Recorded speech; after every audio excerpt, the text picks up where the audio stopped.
Hi friends, ఆంధ్రప్రదేశ్లో ఉండే నిరుద్యోగులకి ఒక గుడ్ న్యూస్.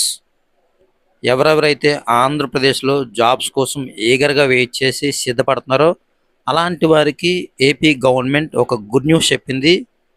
త్వరలో 2511 ఉద్యోగాల భర్తీకి నోటిఫికేషన్ అనేది అయితే రిలీజ్ అవ్వబోతుంది.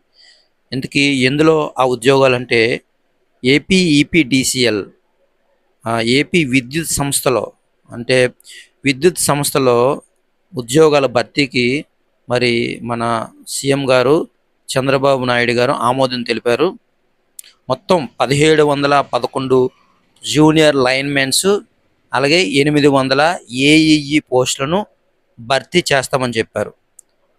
జెన్కో, ట్రాన్స్కో వివిధ క్యాడర్లలో 7142 పోస్టులు ఖాళీలు ఉన్నాయన్నమాట. సో అవి ఏంటంటే ఒకేసారి కాకుండా ప్రతి సంవత్సరం క్రమం తప్పకుండా భర్తీ చేస్తే సంస్థలపై ఆర్థిక భారం పడదని అధికారులకు సీఎం గారు వివరించారు. కాబట్టి సాధ్యమైనంత త్వరగా ఏవైతే ఖాళీలు ఉన్నాయో ఏపీ ఈపీడీసీఎల్ విద్యుత్ సంస్థల్లో 2511 ఉద్యోగాలు భర్తీ చేయాలని ఏపీ గవర్నమెంట్ అయితే నిర్ణయించింది. కాబట్టి అతి త్వరలో ఈ నోటిఫికేషన్ అయితే రిలీజ్ అవ్వబోతుంది. కాబట్టి ఈ న్యూస్ తెలుసుకున్న వారందరూ ఎవరైతే ప్రిపేర్ అవుతున్నారో, ముఖ్యంగా ఏపీ ఈపీడీసీఎల్లో విద్యుత్ సంస్థలో ఉద్యోగాల కోసం ప్రిపేర్ అవుతున్నారో మీకు అందరికీ గుడ్ న్యూస్ అని చెప్పాలి. అతి త్వరలో ఈ నోటిఫికేషన్ అనేది రాబోతుంది.